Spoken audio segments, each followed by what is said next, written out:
tous. Aujourd'hui, je vais vous parler de typologie des tests, de référentiel typologique et la manière dont on tire profit de ce corpus de connaissances pour implémenter des stratégies adaptatives de tests, et notamment lorsqu'il s'agit de tests automatisés.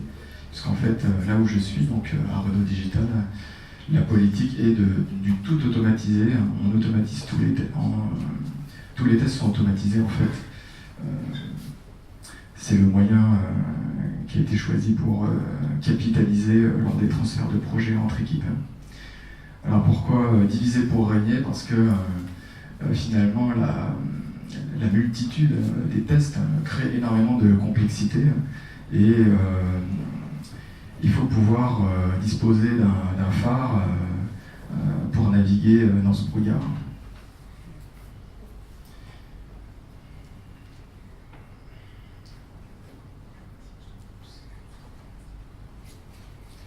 Donc je m'appelle Xavier Pigeon, je suis architecte méthode et qualité. Je publie essentiellement en passant par LinkedIn, donc vous pouvez trouver mes publications si vous vous abonnez à mon flux. J'utilise Twitter pour partager mes projets open source entreposés sur GitHub, et j'ai deux projets phares. Le premier c'est Test as You Think, donc, qui est une bibliothèque d'automatisation des tests en Java. Et le deuxième, c'est Ghost, Gears of Software Testing. C'est un framework méthodologique pour concevoir des stratégies adaptatives de tests automatisés. Et pas seulement.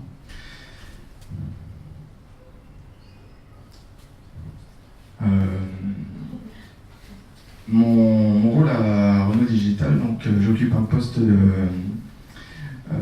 d'architecte QA pour insuffler le software craftsmanship dans toutes les équipes, donc il y en a une vingtaine, et de piloter la stratégie d'automatisation des tests de l'entreprise.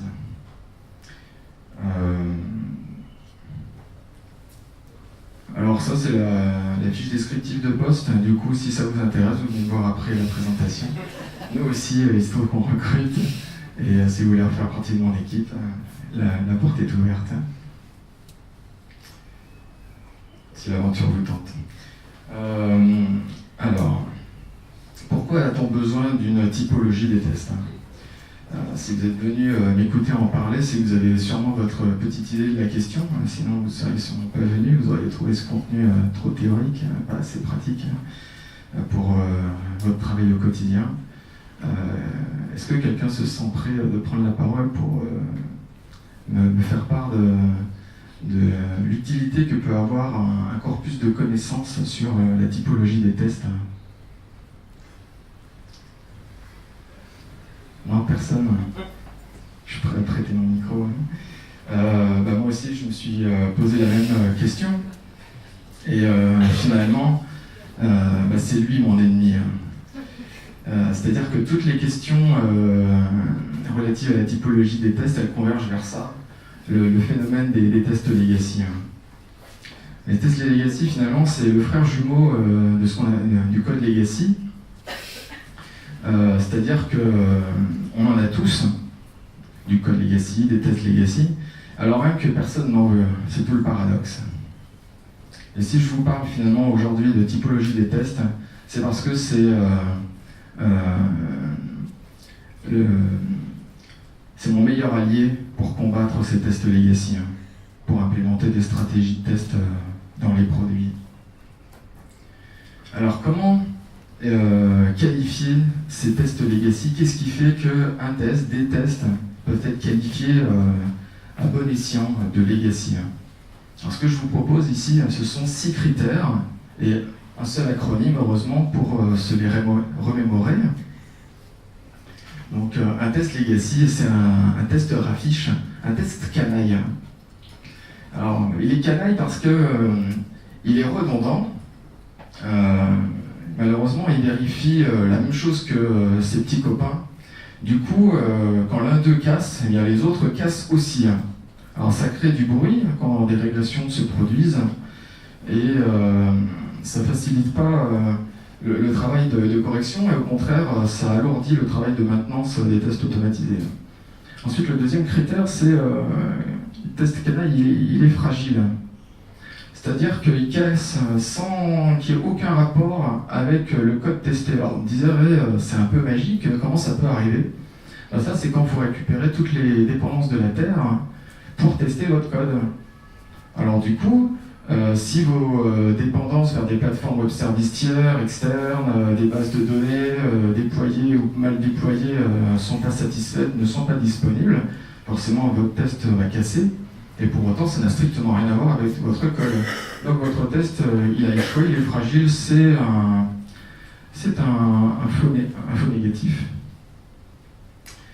Faux positif, pardon. Un faux positif. Alors ensuite, troisième critère, mon test canaille, mon test legacy, il est fantaisiste. Fantaisiste, c'est le meilleur adjectif que j'ai trouvé. Pour dire qu'il a été écrit dans un autre langage que le code attesté. Alors, ça arrive, ça, malheureusement, et c'est vachement pratique, du coup, pour les maintenir. Vous recrutez des développeurs Java, par exemple, et puis les tests sont en JavaScript.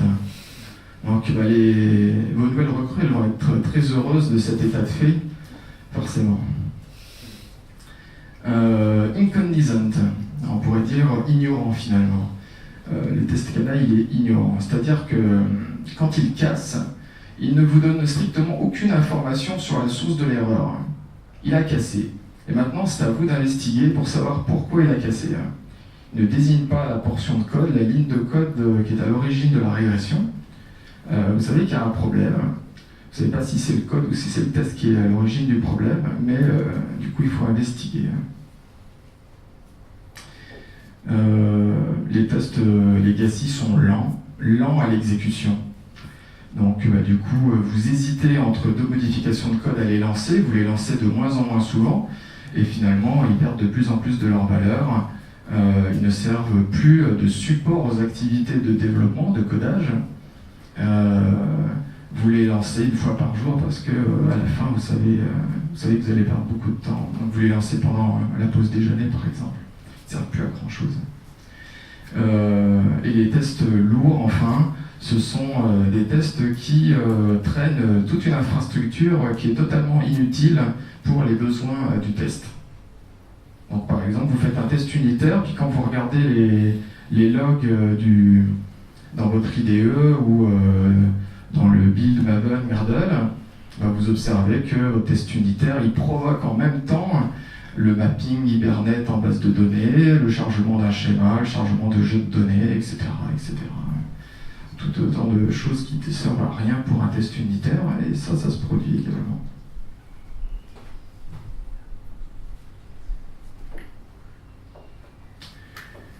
Et finalement, les tests legacy, c'est eux qui sont responsables quand on est cantonné à un bas niveau de maturité dans les tests. Alors le premier niveau, c'est les tests MUFID, les tests ratés. Donc il n'y a pas de tests, ce sont des tests qui font que de la couverture de code dans Sonar ou dans un autre outil, mais qui ne vérifient rien, ils ne cassent jamais ceux-là, ils sont très sympathiques finalement. Et puis il y a les false négatives, c'est-à-dire que il y a des anomalies qui passent, il y a un énorme trou à travers la raquette, et puis juste après, le niveau 1, c'est les tests legacy. Donc du coup, ce que je vous disais tout à l'heure, c'est que pour passer au niveau suivant, donc ici le niveau 2, eh bien, on a besoin d'une typologie des tests. On a besoin de comprendre de quoi on parle. On a besoin de maîtriser tous les aspects méthodologiques, théoriques, pour les mettre en pratique. Alors ce que vous voyez au-dessus de chaque niveau 0, 1, 2 et 3, c'est ce à quoi ressemble finalement la répartition de l'effort des tests. Donc avec le niveau 1, vous avez surtout des tests fonctionnels qui sont manuels, et vous avez très peu d'autres choses. Avec le niveau 2, les tests legacy, vous avez toujours le cornet de glace. Le cornet de glace, il a un petit peu changé par rapport au niveau 0. On va donner dans le tout automatisé en test fonctionnel uniquement. On va faire un petit peu de test d'intégration seulement avec des outils, donc c'est pas automatisé, c'est outillé. Et puis en test unitaire, on fait pas grand-chose. Ensuite, il y a le sablier et le terrain de tennis. Et à partir du niveau 2, là, ça devient intéressant. On a une pyramide des tests équilibrés, avec des tests unitaires, des tests d'intégration, des tests systémiques. Avec le niveau 3, on le verra tout à l'heure, on a des tests qui sont évolutifs et qui là vont apporter la notion d'organisation apprenante placée sous test et pilotée par les données. Et ça, c'est possible grâce à ce que j'appelle les métatests dans la typologie.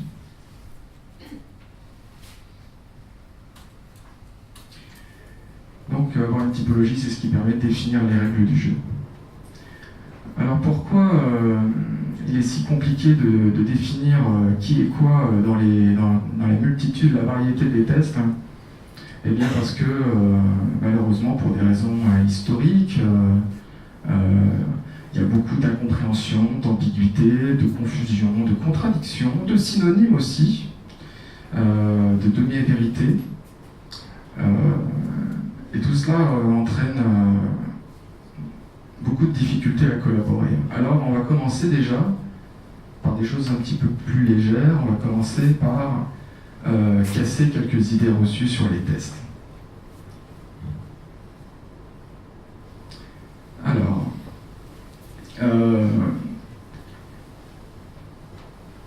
on utilise toujours des frameworks de développement, seulement si vous voyez que ces frameworks de développement ils sont utilisés avec votre sujet de test dans un test unitaire, ce n'est pas un test unitaire. Un test unitaire, il est testé tout seul. On ne tire pas comme dépendance un framework de développement. Si vous utilisez Spring, ce n'est pas un test unitaire. Si vous utilisez Zend, Symfony, pour tester une classe PHP ou que sais-je, ce n'est pas un test unitaire. Un test unitaire, il teste un seul objet. L'unité est l'objet.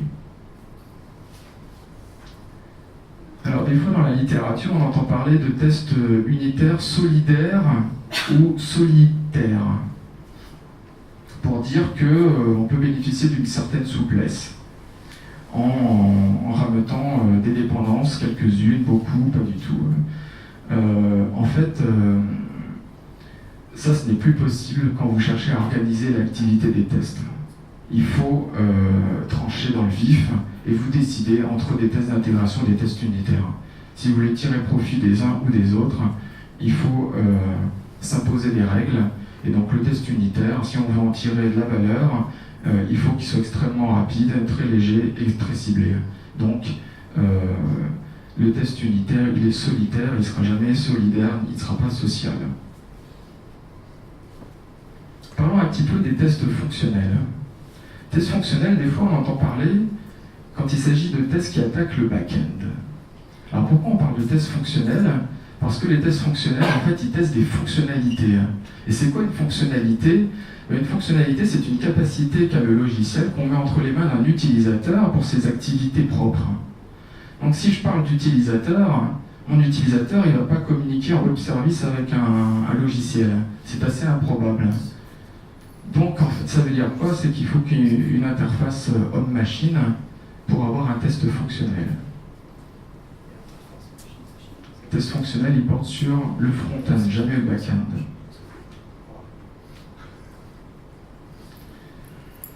Typiquement, ça va se manifester comment? Quand vous testez votre IHM, vous n'allez pas tester l'exactitude des valeurs, vous allez tester surtout que vous allez tester en fait les cinématiques au sein des écrans, les cinématiques entre les écrans. Vous allez vérifier que vous avez obtenu dans une grille de résultats de recherche tant de lignes, mais vous n'allez pas vérifier que votre prix TTC est égal à la formule obtenue à partir de la TVA et du prix hors taxe. Ça, vous ne le faites pas dans un test fonctionnel. Sinon, il est redondant.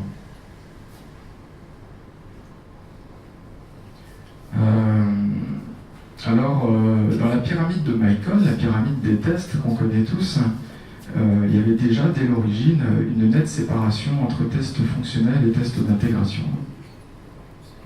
Donc, si les tests fonctionnels attaquent le back-end, forcément ça ne peut pas en être. Ce seront des tests d'intégration.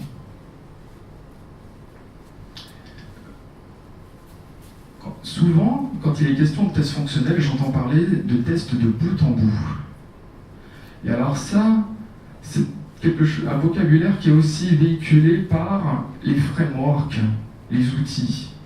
Tous parlent de tests end-to-end, tests bout en bout. Eh bien, il y a une énorme confusion là aussi. Le test fonctionnel, qui va tester un parcours utilisateur, c'est un test en largeur. Et quand on parle de test de bout en bout, on parle de profondeur. C'est-à-dire qu'on descend, le flot d'exécution va descendre dans les couches de l'architecture et va tirer le maximum de dépendance. Finalement, c'est un test en conditions réelles par rapport à la production. Vous tirez toutes vos dépendances de manière exhaustive. Ça, c'est un test de bout en bout. Alors après, il se trouve que votre test fonctionnel, il peut être en plus de bout en bout, mais il peut ne pas l'être. Vous pouvez, selon votre environnement, choisir de l'exécuter en mode bout en bout ou pas. C'est un choix de votre part. Et du coup, on voit bien la différence entre la notion de bout en bout et la notion de parcours. Parcours de la largeur, bout en bout de la profondeur.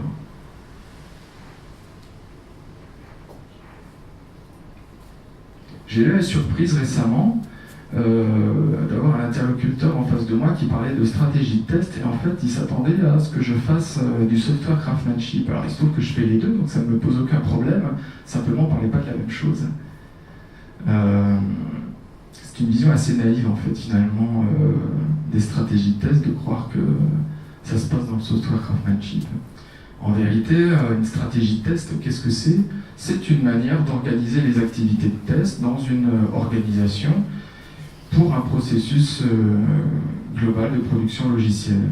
Le software craftsmanship, au contraire, ce sont des méthodes, des pratiques de conception logicielle qui vont s'appuyer sur les tests. Et là où il y a une grosse différence, c'est que le software craftsmanship ne fait quasiment aucune différence sur les différents types de tests. Il va piocher dedans sans tellement se préoccuper des différentes formes existantes. Là, je vais vous poser une question. Quel est l'intrus ? Alors, je parle de tests unitaires, de tests de modules, de tests de composants, tests de programmes. Tout ça, ce sont des termes qui existent dans le glossaire de l'ISTQB ou le CFTL, selon vos sources. Ce qui revient au même au final. Est-ce que quelqu'un peut me dire qui est l'intrus là-dedans ?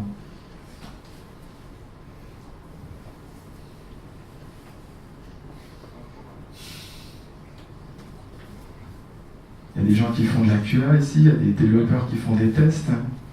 Allez, prenez la parole, dites-moi un petit peu. Qui est l'intrus ? Tentez votre chance. Il n'y a pas de mauvaise réponse, peu importe. Personne ne veut tenter ? Ah !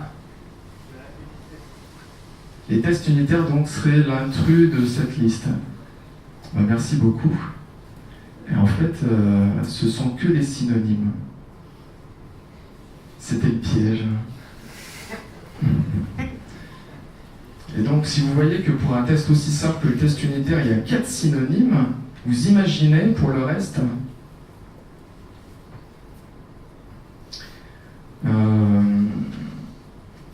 Alors, on entend parler d'assurance qualité, aussi des fois de contrôle qualité. Dans l'industrie logicielle, on parle beaucoup plus de QA finalement. Ce sont des termes qui existent déjà dans les industries, hors informatique. C'est vieux comme le monde. Mais finalement, il n'y a que dans l'industrie logicielle qu'il y a une confusion entre les deux. Et s'il y a un critère distinctif entre les deux, c'est que le tableau n'est pas de moi. C'est que en contrôle qualité, on contrôle le livrable après son développement. Et on va chercher les tests, on va chercher les défauts, les bugs. Quand on fait de l'assurance qualité, quand on fait de la QA, on n'en est pas à chercher les défauts. On essaie d'éviter leur apparition et de diminuer le risque, les impacts que représentent les anomalies qui partiraient malgré tout. Donc en fait, si vous faites de la QA, ça veut dire que vous travaillez sur le processus de production logicielle avant la livraison. Si vous faites du QC, c'est que vous intervenez après la livraison, entre la livraison et le déploiement en production.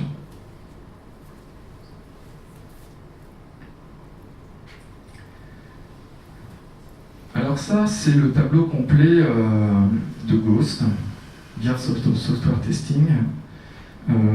Et donc finalement, pour concevoir une stratégie de test, il faut réunir plusieurs volets. Vous avez d'abord l'approche, on va définir le cap, on va définir le sens de nos activités, pourquoi on se lance dans une stratégie de test.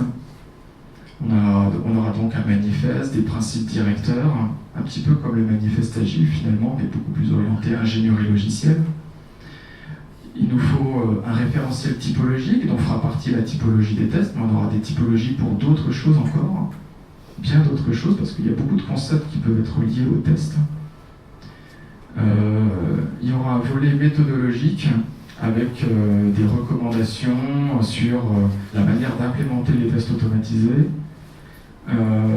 Il y aura un volet sur la maîtrise technique, donc qui va contenir un référentiel technologique, quels sont les technos qu'on utilise pour quel type de test, dans quel écosystème technologique. Il y aura aussi un programme d'entraînement Craft pour la montée en puissance des équipes. Le volet workflow, lui, est dédié à tout ce qui est industrialisation. Donc pipeline de livraison, continuous integration, continuous deployment, continuous delivery, méthode de workflow de versionnage, etc. C'est là qu'on va parler de build Akasa, de Gitflow. Et puis enfin, le dernier volet, c'est celui de la navigation. Parce qu'en fait, il ne suffit pas d'implémenter une stratégie de test, il faut ensuite la driver. Pour s'assurer que ce qu'on fait, c'est bien ce qu'on avait conçu. Alors, dans une typologie, qu'est-ce qui va distinguer nos différentes formes de test? La première chose, c'est le sujet de test. Le sujet de test, il peut être de différentes sortes. Donc là, ce que vous avez, c'est vous pouvez l'apparenter à un oignon en différentes couches. Au centre, vous avez la classe. Au-dessus, le pactage. Encore au-dessus, le module.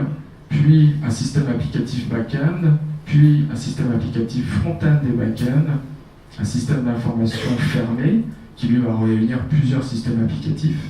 Et enfin, un système d'information ouvert qui devient ouvert quand vous l'ouvrez à ses dépendances. Sinon, vous utilisez des doublures, des fakes et autres. Et pour être rapide, un test a besoin d'instancier le sujet de test de taille minimale pour ses besoins. Est-ce que quand on fait du test logiciel, est-ce qu'on teste seulement le code? Et là, j'ai envie de vous dire non. C'est bien de tester votre code, mais il ne faut pas s'arrêter là. Il faut aussi tester la manière dont vous concevez votre logiciel. Il faut que vous testiez la manière dont votre équipe livre du soft. Et il faut même que vous alliez jusqu'à tester l'organisation pour laquelle vous créez du logiciel. Et là, vous allez vous intéresser ainsi à des organisations apprenantes et les faire progresser par les tests logiciels. Donc on rajoute en tout dernier la couche extérieure de l'oignon, l'organisation. Ça c'était pour le premier critère de différenciation. Le deuxième et dernier, c'est, les deux essentiels en tout cas, c'est la cible, l'objectif du test. Donc il s'agit de tester soit une cinématique sur une IHM, un parcours utilisateur, un processus métier, des règles métiers, votre conception logicielle, ou encore vos contraintes de fonctionnement. Ça peut s'agir de la sécurité, de la sûreté, des performances. Et donc, quand on prend le glossaire des tests, d'où qu'ils viennent, parce qu'il y en a quand même de nombreux et de bonne qualité quand même si certaines notions peuvent rester vagues parfois, on s'aperçoit que tous ces glossaires n'entreprennent jamais de hiérarchiser l'information. Ces glossaires sont d'un accès d'une lecture linéaire. ne vont pas hiérarchiser les tests entre eux. Et ça, c'est la première difficulté en fait pour mieux appréhender le rôle des tests. Donc dans une typologie, il nous faut un modèle typologique. Il y a 6 classes d'objets dans ce modèle typologique. Le type de test, il est caractérisé par le type de test et par l'objectif précis du test, ça on l'a vu tout à l'heure. La technique de test, c'est une implémentation particulière d'un type de test qui se différencie par un objectif un peu plus spécifique. On verra avec notamment les tests de performance. Les groupes de tests, c'est un ensemble de types de tests ou de groupes de tests constitués d'un objectif de test commun. Donc c'est une commodité en fait pour les rassembler. La catégorie de test, c'est un petit peu plus abstrait. C'est une division de l'ensemble typologique relativement à des critères qui peuvent être qualitatifs, quantitatifs. Typiquement, c'est ce qu'on voit dans la pyramide de Mycon. Et ce qui est intéressant, en fait, c'est que ces divisions, ces catégories peuvent entretenir des relations de dépendance. D'où l'image de la pyramide. Je développerai ça plus tard. Et enfin, les métatests, c'est un type de test, simplement, il se repose sur d'autres types de tests pour donner un résultat en succès ou en échec. Et son objectif à lui, il est de plus haut niveau que les types de tests sur lesquels il s'appuie séparément. Et enfin, vous avez la tactique de test. C'est une manière de tirer profit des faiblesses et des forces entre les tests dans le cadre de la stratégie. Et finalement, ce sont les grandes briques qui vont constituer une stratégie. Alors, tout à l'heure, je parlais de software craftsmanship et de la différence avec une stratégie de test. Pour compléter mon propos de tout à l'heure, je dirais simplement que voilà, le software craftsmanship s'appuie sur des techniques de test. Et finalement, le reste, c'est l'objet d'une stratégie des tests, auquel ne touche pas le software craftsmanship.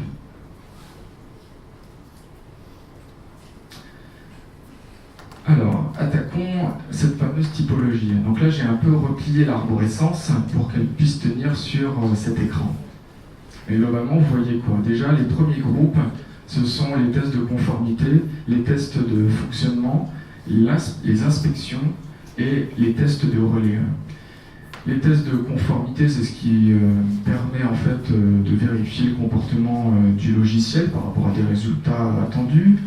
Les tests de fonctionnement, c'est plus sur des contraintes de sécurité, de sûreté, de performance et aussi d'exploitabilité du système applicatif en production pour des investigations sur des incidents.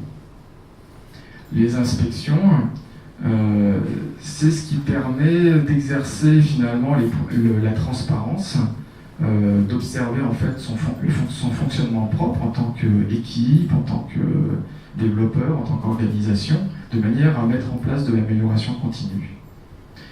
Et enfin, les tests de relais, ce sont des tests dont vous allez vous servir essentiellement pour piloter votre processus de production logicielle et de manière à gouverner le passage d'une étape à une autre. Donc, par exemple, vous avez la definition of done qui en fait partie, la definition of already, et les tests fumigatoires.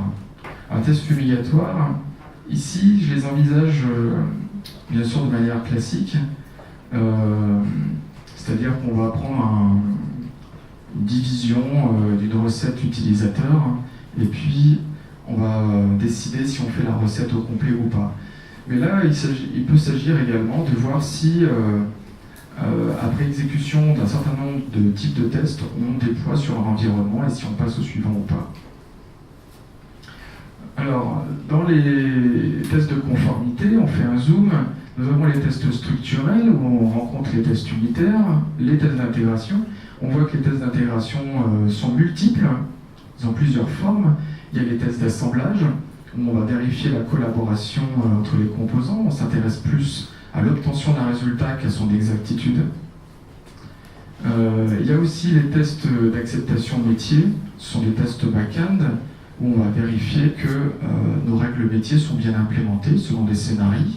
C'est là qu'on va utiliser Gherkin, faire du BDD. Vous avez les tests d'architecture, Ce sont des tests qui permettent de valider en fait que les règles de dépendance entre les composants de votre architecture sont respectées. Vous interdisez ou au contraire vous autorisez certaines règles de dépendance. Enfin, vous autorisez ou interdisez des dépendances. Vous avez les tests de non-obsolescence. Souvent quand les projets s'endettent, c'est parce qu'ils ne suivent pas aussi les mises à jour des langages, des frameworks, des technologies de manière générale. Donc il s'agit en fait de forcer le passage à une dépendance ultérieure, puis de voir si ça casse. Si ça casse, on essaie d'en corriger un petit peu au fil de l'eau, puis un beau jour, on réussira entre peine à migrer. Et puis il y a les tests d'interface, excusez pour le graphique, on peut enlever le graphique. Donc dedans, il y a les tests fonctionnels, avec les tests fonctionnels qui sont scriptés. C'est là qu'on va trouver les tests fonctionnels qui vont porter sur des minimal marketable features, des tests fonctionnels de parcours, qui vont chaîner plusieurs écrans, alors que les premiers se concentraient sur les fonctionnalités d'un seul écran. Ceux qui ne sont pas scriptés, ce sont les tests exploratoires, ils sont libres. Vous avez dans les tests exploratoires différentes techniques. Donc je cite le buddy testing, le pair testing, le monkey testing. Ce sont en français des tests en binôme, quand deux testeurs se mettent ensemble pour le pair testing. Le buddy testing, c'est quand le binôme est composé d'un testeur et d'un développeur. Et les monkey testing, en fait, ce sont les tests aléatoires. C'est-à-dire qu'on ne cherche pas trop à comprendre ce qu'on fait, c'est des tests au clic. Clicomanie.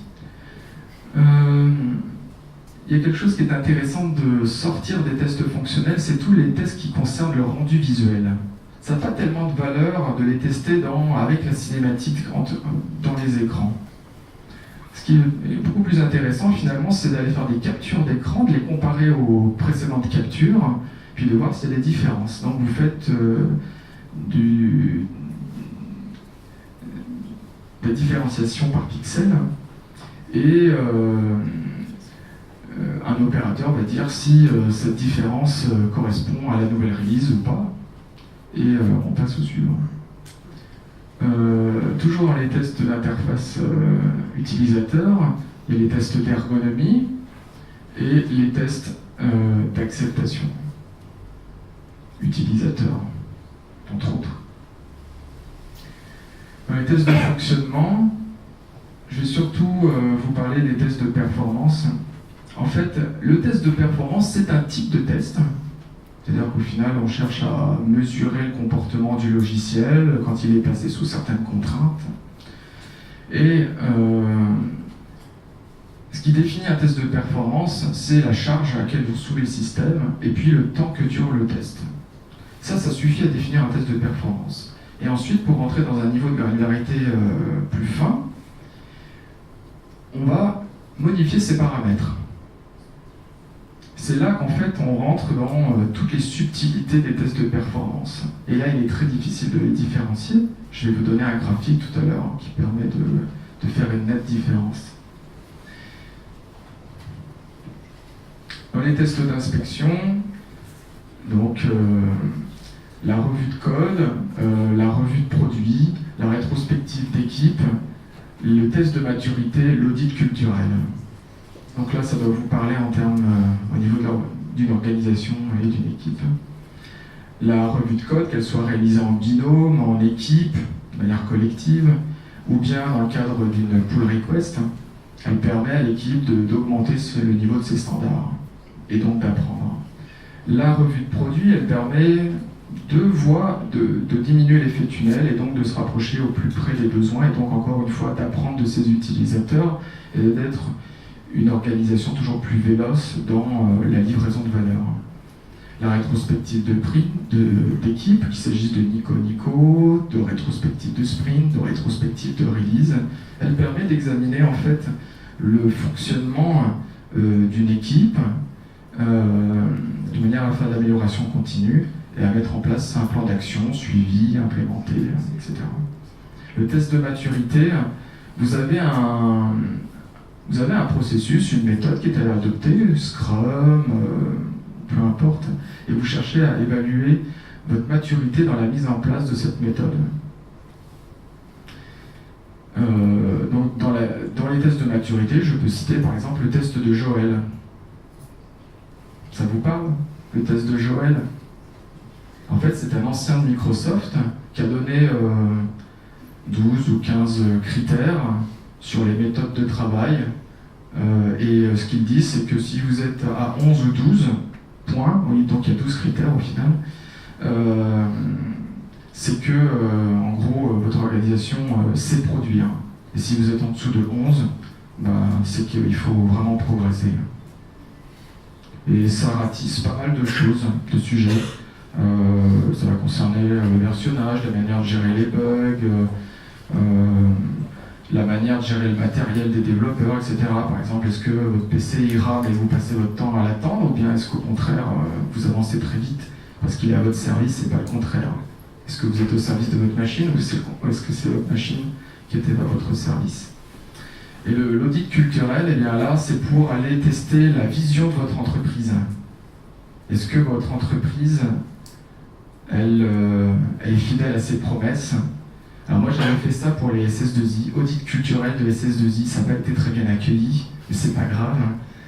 J'avais défini 4 modèles d'SS2I, de la 0.0 à la 3.0, et ma SS2I était entre la 0.0 et la 1.0. Forcément, ils n'ont pas aimé. Mais au moins, on sait à quoi s'en tenir. Si vous voulez rester ou partir, ça peut être un élément déterminant.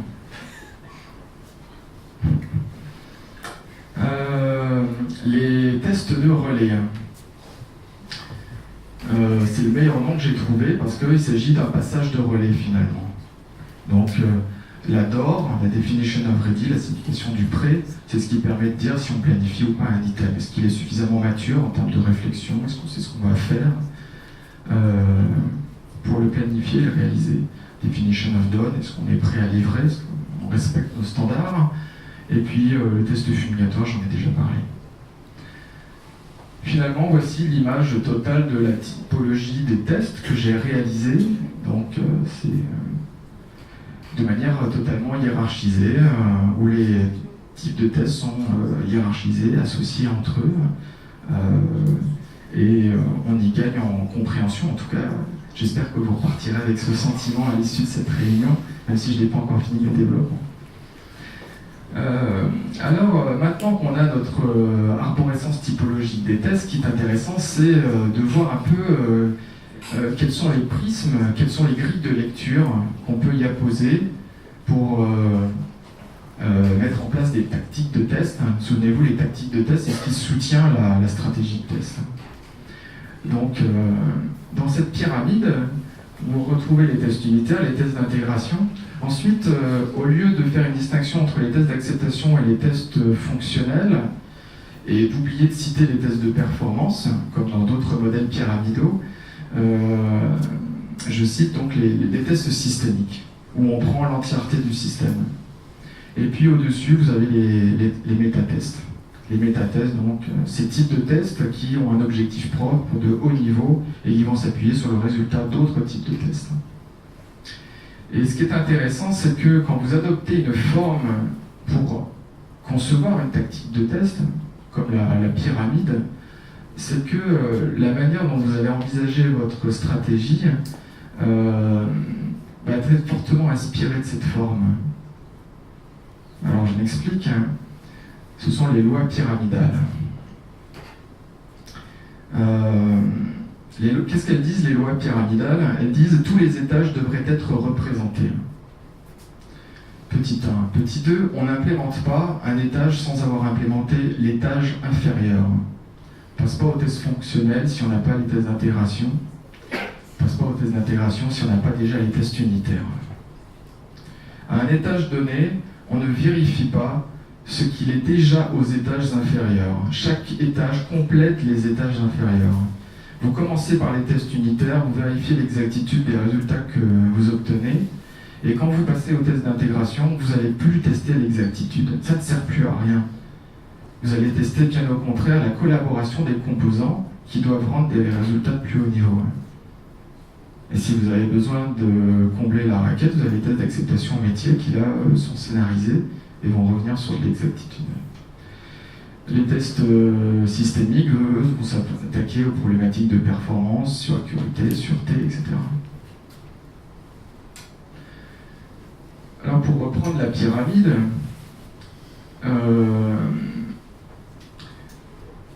vous définissez ce qui est obligatoire en commençant par le bas, et puis ensuite, donc ce sont les tests unitaires. Les tests unitaires, c'est absolument fondamental.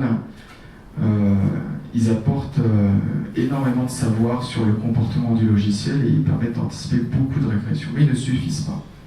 Donc ensuite, vous ajustez le curseur pour savoir ce qui va être obligatoire et facultatif. Et ça, c'est une manière de vous adapter au contexte et aux contraintes d'un projet. Une autre manière de catégoriser les tests, c'est en fonction de l'accessibilité. Quel est votre niveau d'information sur la structure du code?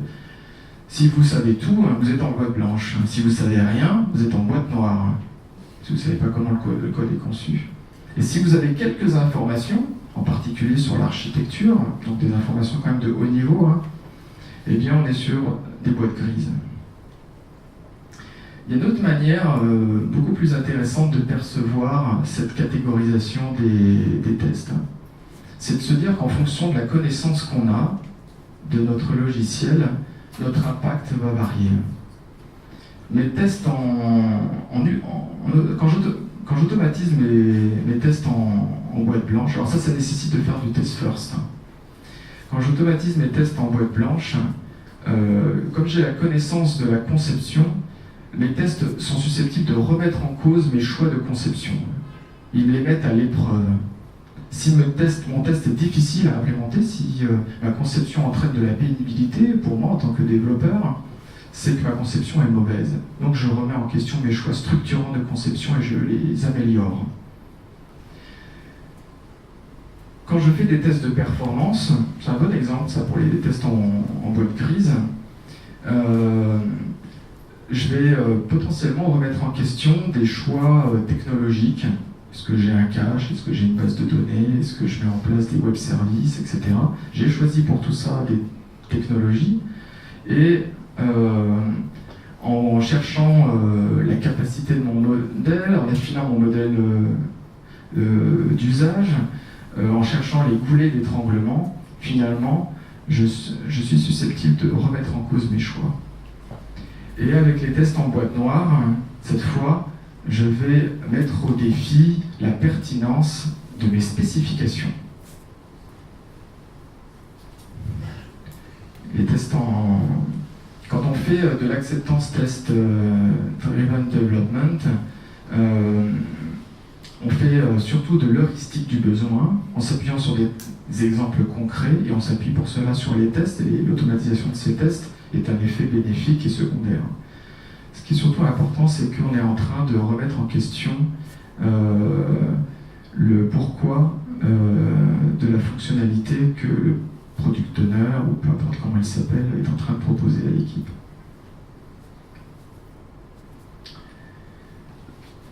Alors comment on va utiliser cette catégorisation des tests? Imaginons que vous ayez un système legacy. Alors le code legacy, c'est quoi le code legacy? C'est un code qui n'est pas testé. C'est la définition la plus partagée. Et donc pour le modifier, c'est un peu délicat parce que non seulement le code il est difficilement testable, mais en plus quand vous allez le modifier, il y aura des effets de bord, des régressions tout azimut. Eh bien, on va forer une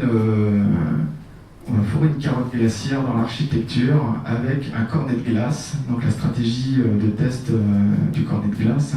Et on va commencer par les tests en boîte noire. Et on va les faire grimper vite. Donc le pourcentage que vous voyez, en fait, c'est le pourcentage du nombre total et final de tests. Donc en fait, j'exploite beaucoup plus les tests en boîte noire dans un premier temps. Et fort de ce premier harnais de non-régression, je vais commencer à pouvoir entamer un peu de refactoring tout en réduisant les risques. Ce faisant, je constitue en même temps un peu de tests en boîte blanche, et petit à petit, j'essaie d'obtenir un terrain de tennis comme stratégie de test. Où finalement, je ne suis pas encore très bien, mais je suis déjà mieux qu'au début, et mes tests en boîte blanche commencent à rattraper mes tests en boîte noire. Petit à petit, j'ai mon trapèze qui s'installe, où les tests unitaires supplantent les autres, la base de la pyramide s'élargit, et tout à la fin, j'ai quoi? J'ai 20% de tests en boîte noire et 80% de tests en boîte blanche. Et là, j'ai obtenu des tests équilibrés, je suis au niveau 2. Une autre façon de catégoriser les tests, c'est de savoir s'ils sont automatisés, manuels ou outillés. Alors tout à l'heure, on parlait de tests automatiques. Ah, désolé, hein. C'était déjà comme ça dans la diapositive. En fait, dans les tests, il n'y a rien d'automatique. Ça n'existe pas, un test automatique. Test automatique, c'est le test qui jaillirait spontanément du code. Un test, il s'automatise. Hein. Il y a quelqu'un pour le créer, et quand il est fini, il est automatisé. Éventuellement, il peut être automatisable, c'est-à-dire qu'on a un choix à faire entre le rendre manuel ou le rendre automatisé. Et puis, il y a la troisième catégorie, des tests outillés, où là, en fait, l'opérateur humain procède au test par lui-même en s'appuyant sur un outil qui va lui faciliter son travail. Donc, c'est ce que je viens de dire.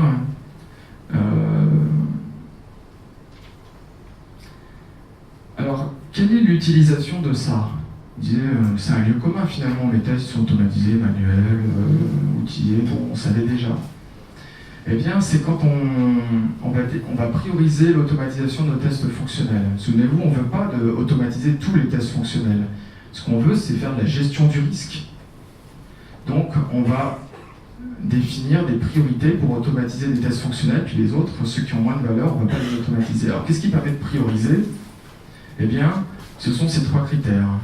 On va choisir les scénarios de tests fonctionnels les plus stables, les plus utilisés, les plus fréquemment utilisés, parce qu'ils ont beaucoup d'impact sur la satisfaction de l'utilisateur, si jamais il y a des régressions, et les plus critiques. Alors la criticité, ici, c'est pas la criticité de Jira, hein, qui est assez aléatoire, et puis qui dépend de la personne qui est en train de saisir le ticket. La criticité, en fait, c'est quand il y a des pertes humaines ou des pertes financières. Donc c'est des pertes très lourdes. Donc quand on veut prioriser les tests fonctionnels, en P1, qu'est-ce qu'on a? Les tests les plus stables, les plus utilisés et les plus critiques. En P2, on va automatiser les tests les plus stables, les plus critiques et en retrait sur la fréquence d'utilisation. En P3, les plus stables, les plus utilisés et en retrait sur la criticité. Et puis le reste, eh ben, on va le passer à la main. Ou pas. Voilà, c'est un choix à faire.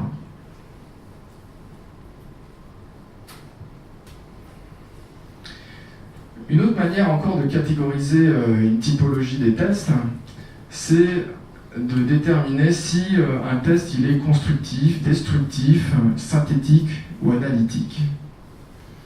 Alors un test constructif, c'est un test qui participe de l'élaboration d'une solution technico-fonctionnelle au moment de l'élaboration du code et de la conception, et il donne un appui pour savoir si nos choix de conception sont les bons.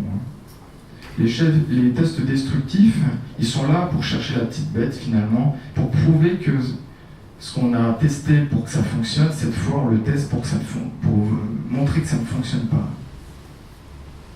En général, c'est pour ça que ce n'est pas les mêmes personnes qui le font, parce que sinon ça serait schizophrénique. Les tests synthétiques, c'est ceux qui se préoccupent finalement de la valeur apportée à l'utilisateur. Et les tests analytiques, ce sont les tests qui sont beaucoup plus axés sur la qualité interne du logiciel. Alors finalement, si on reprend notre typologie, eh bien on peut les distribuer selon les 4 intersections qu'on avait tout à l'heure. Donc il s'agit des cadrans des tests agiles. Donc vous voyez qu'en haut, on cherche à construire le bon produit en se focalisant sur le commerce. En bas, on se focalise sur la bonne construction du produit, en se focalisant sur l'ingénierie. À gauche, on cherche à vérifier la conformité du produit, en apportant un support aux activités de développement et de codage. À droite, ce qu'on recherche, c'est à s'assurer de la pérennité du produit en critiquant la solution livrée. Et vous voyez en fait que quand je tourne dans mon cadran,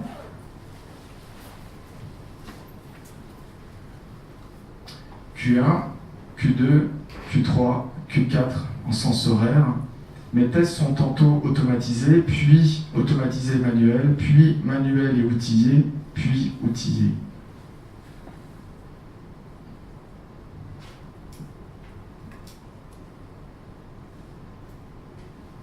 Alors comment on utilise ça? Et en fait, on parle beaucoup de tests dans les entreprises informatiques, mais on ne sait pas quand les utiliser dans un processus global de production logicielle. C'est quand même dommage. Alors on en fait un peu pendant, on en fait un peu après, on ne les fait pas tous. Il y a des trous dans la raquette qui s'installent. Comment on fait pour ordonner tout ça? Eh bien en fait l'idée c'est de voir déjà quelle est la nature de nos livrables.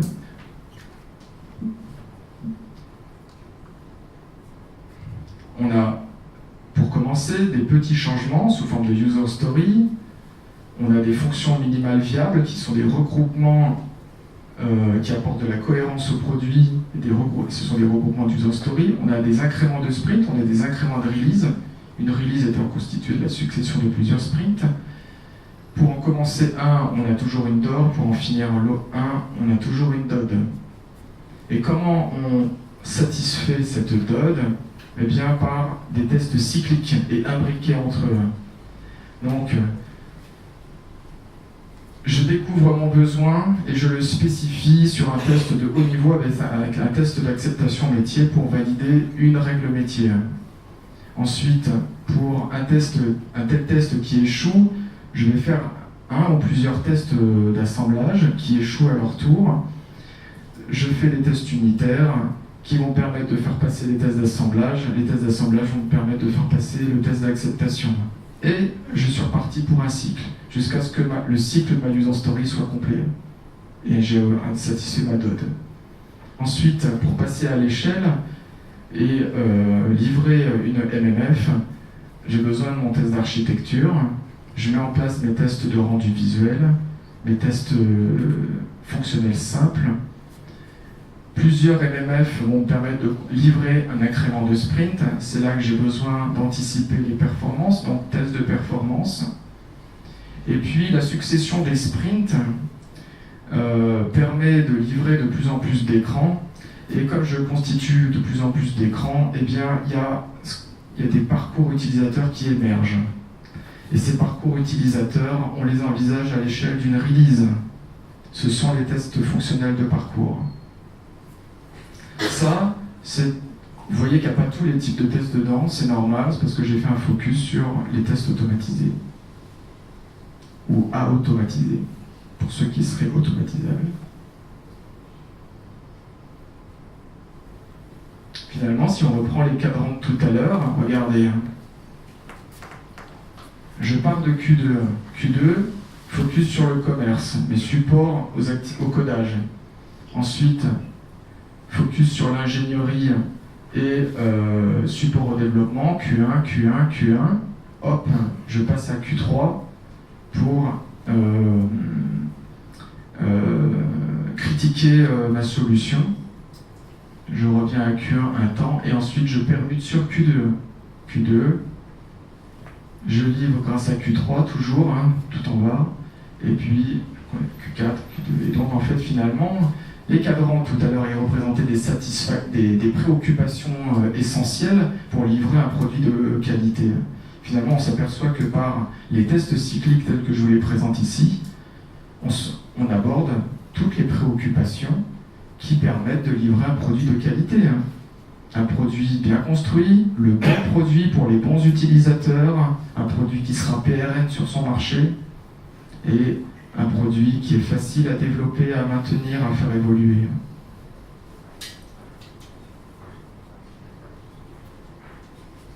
Alors, il y avait les tests de performance et c'était eux qui permettaient d'assurer que mon produit il était utilisable pour mon utilisateur. Alors je fais un petit focus sur les tests de performance. Dans les tests de performance, il y a 3 zones. Vous avez la zone de sûreté qui est en vert, la zone de dégradation qui est en orange et la zone de rupture qui est en rouge. Plus vous montez et plus ça va mal pour votre système. En OP6, vous avez la charge en nombre d'utilisateurs simultanés et de requêtes par seconde. C'est ça la charge. Ensuite, en OP6, vous avez le temps. Alors du coup, comme j'ai dépassé vraiment le temps qui m'était imparti, je vais peut-être passer là-dessus. En tout cas, ce qui est important de retenir là-dessus, c'est que si le test de performance, en fonction de la technique que vous choisissez, c'est comme si vous preniez un pistolet et que vous tiriez une balle, et finalement là, vous avez les trajectoires de ces balles. Et elles vont faire plus ou moins de dégâts en fait dans votre système. Et vous allez observer le comportement de votre système, comment il réagit, pour savoir comment l'améliorer. Ça peut être l'identification de boulets d'étranglement, l'augmentation de la capacité maximale, la vérification du modèle d'usage, voir comment prévenir les défaillances du système en voyant comment il se comporte juste avant plantage complet.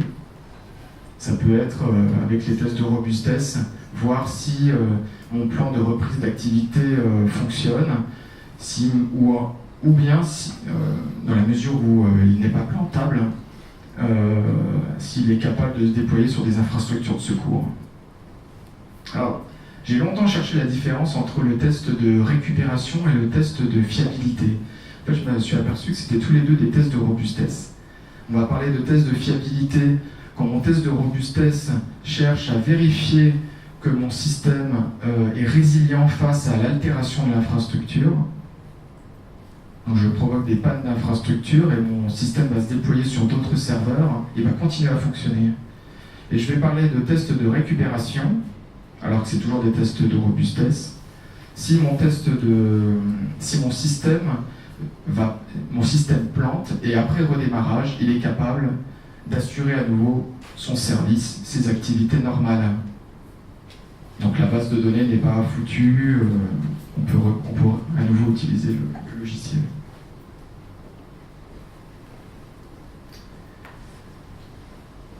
J'ai parlé de la DOD et de la DOR. C'est très intéressant pour piloter en tant que condition de passage un processus de production logicielle.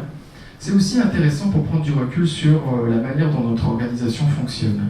Ce que je vous présente ici, c'est un modèle où on peut juger en fait de la maturité d'une équipe en fonction de la manière dont elle définit sa DOD et sa DOR. Alors vous avez différentes étapes, il y en a 4. Première étape, novicité. Votre équipe agile, elle a des critères flous en fait. C'est assez bateau, ça ne veut pas dire grand chose, il y a à boire et à manger, c'est assez difficile à mettre en œuvre. Et la qualité du logiciel s'en ressent. Ensuite, l'équipe qui commence en agilité, au bout de quelques temps, elle va prendre conscience de ses faiblesses. Et elle va améliorer ses critères en apportant plus de précision. Ça restera des critères basiques, mais ils sont déjà plus fins, ils sont plus précis, plus opérationnels, plus faciles à mettre en place. L'équipe rencontre un certain succès et elle arrive à la prise d'autonomie. Donc en fait, fort de cette première base de connaissance de son fonctionnement, elle va rechercher davantage d'exhaustivité dans les détails de ses critères. Et enfin, on arrive à l'âge de la maturité, où finalement mon nombre de critères va diminuer. Alors on me dirait, c'est un peu paradoxal, est-ce qu'on n'est pas en train de revenir en arrière? Ben non, en fait, on n'a plus besoin d'être exhaustif sur les détails.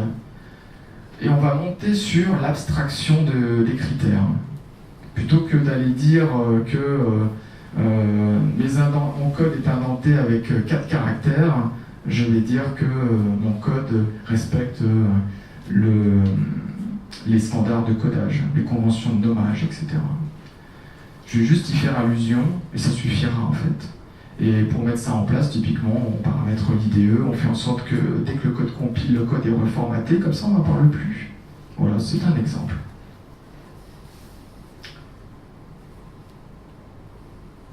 Finalement, avec tout ce que je vous ai montré, on en arrive à un canevas des tests. Ce canevas, c'est la forme d'onde qui va caractériser notre test comme un rayon lumineux. Et donc j'ai, en fonction du type, de la forme de test, différentes couleurs.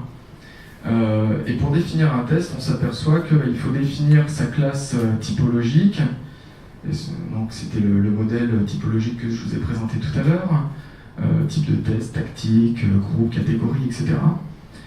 Il faut définir son accessibilité, quelle est la boîte monochromatique à laquelle il appartient, le nom anglais, le nom français, le sujet de test. C'est assez fun de jouer, en fait, de regarder les équivalents entre les deux langues.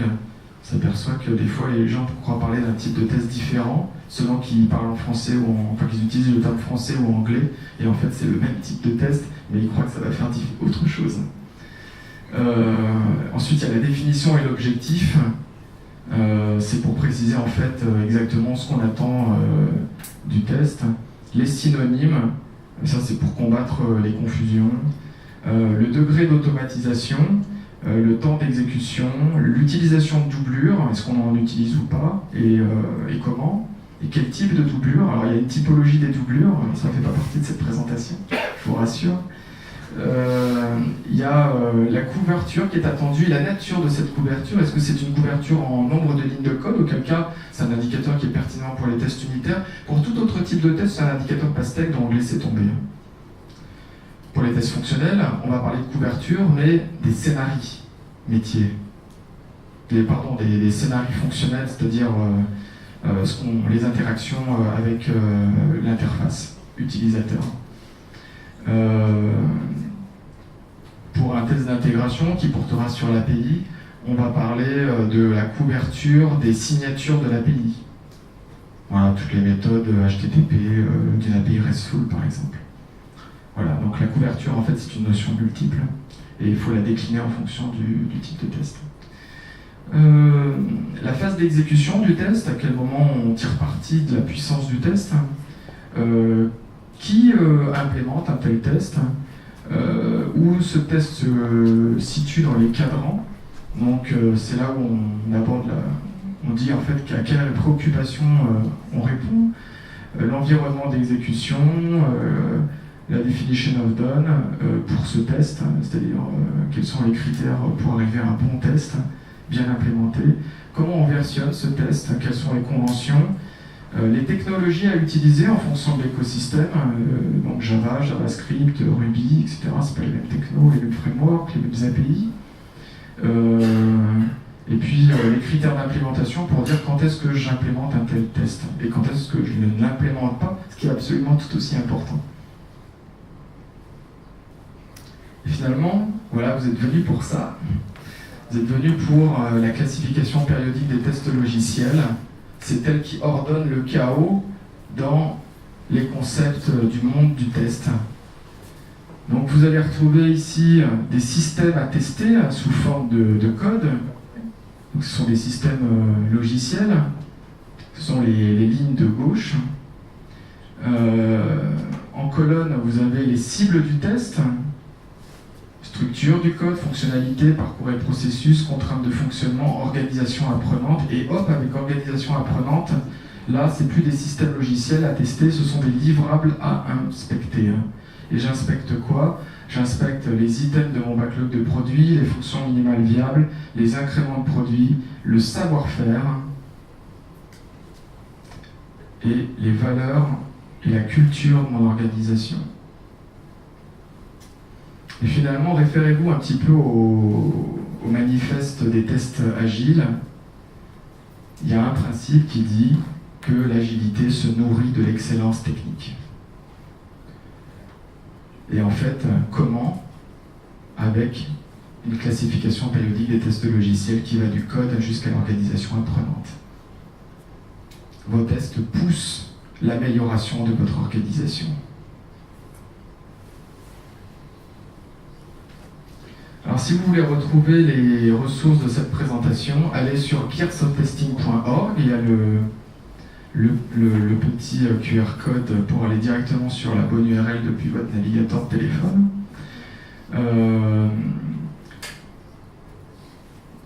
je me suis lancé dans la création de ce site très récemment, donc il n'y a pas beaucoup de contenu, mais je vais l'étoffer, donc c'est un site que vous pouvez surveiller, et je vais faire mon possible pour que vous retrouviez les contenus de cette présentation assez rapidement à partir de ce site.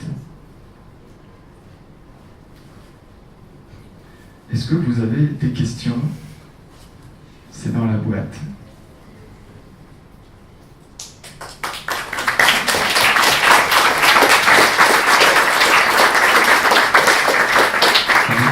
Si vous avez des questions, je me balade avec mon micro. Vous êtes OK? OK. Bah écoutez, on va boire un verre. Merci Xavier.